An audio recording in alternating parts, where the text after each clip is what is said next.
Oh boy, here we go. The sequels are rarely as good as the original, but everyone wanted to see more of Indiana Jones after the awesomeness that was Raiders of the Lost Ark. So of course this got made. And remember how in the previous review I mentioned the VHS tape of the first movie that I watched as a kid? It also had this film on it, but somehow I didn't watch this one nearly as much as the original.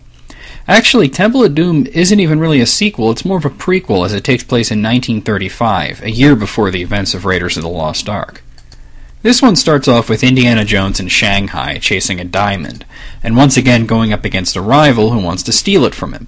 There's also another girl, Willie, who is a singer at the nightclub who gets wrapped up in the whole thing. She's enamored with the diamond and is trying to find it as the nightclub goes into chaos, and Indiana is trying to find the dropped antidote to the poison he just drank. The whole thing is a big slapstick routine, with the two crawling around the floor of the nightclub, looking for a diamond and an antidote, and getting trampled, and people are just panicking and kicking these objects away just before they grab them. Yeah, it's not a smart movie. Indy gets on a plane owned by his rival, who has the pilots abandon the plane and set it to crash with no fuel. But Indy and Willie, along with Indy's sidekick Short Round, escape by jumping off the plane on an inflatable raft, which somehow inflates as they're dropping down, which lands on a slope and goes down a waterfall. And yeah, it's dumb. The movie does get a bit better as the main plot kicks in. The trio winds up in this very poor village in India, where they're tasked with finding the stolen sacred stone, said to give glory and wealth to its owner, and to recover the children of the village who have been kidnapped. They head off to Bangkok Palace, where the running joke of Willie being squeamish is taken to extremes, as she's expected to eat things like beetles, eyeball soup, and of course chilled monkey brains. They sleep in the palace, but after Indy is attacked by an assassin, they explore the tunnels beneath the palace, and find that the whole thing is a front to a Kali-worshipping cult who capture them and attempt to sacrifice them.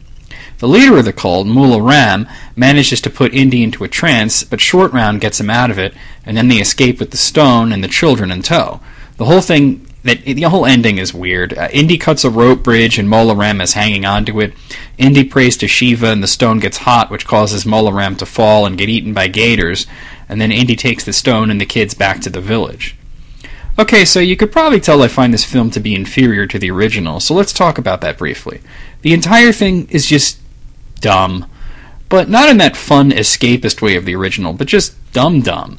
The entire movie seems to be a slapstick comedy set in front of much more violent action, extremely stereotypical views of Indian culture, and a long line of gross-out jokes. But is it bad? Not really. It's still a fun movie, and for what it's worth, it is kind of funny at times. Temple of Doom is still fun, it's just really kind of dumbed down, but it's the characters that make it worth watching. George Lucas and Steven Spielberg have looked back on this one and admitted that mistakes were made, but overall, I don't think it's bad. I'm going to give it a 6 out of 10. It's a huge drop from the first one, but it's still a memorable film despite its flaws.